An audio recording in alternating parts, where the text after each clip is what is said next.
கொண்ட ராணி வேலு நாச்சியார் 8 வருடங்கள் தவம் இருந்து வைராக்கியம் கொண்டு வெள்ளையனை அடியோடு விரட்டி தன் நாட்டை மீட்க திரைமறைவு வாழ்க்கை வாழ்ந்து 1780 சிவகங்கையை மீட்க அவருக்கு உறுதுணையா இருந்த சகோதரரை போல உறுதுணையா இருந்த பெரிய மருதுபாண்டியர் என அழைக்கப்பட்ட வெள்ளை மருது, சின்ன மருதுபாண்டியர் என அழைக்கப்பட்ட சின்ன மருது, காளையார் கோயில் பிரிவுக்கு பெரிய மருது, திருப்போணம் பிரிவுக்கு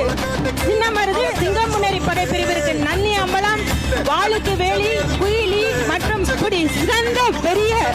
தியாகங்கள் நிறைந்த ஊர் எங்கள் ஊர். இவர்களை கொண்டு ஜெயித்து சிவகங்கையை மீட்டு வெற்றி கொடி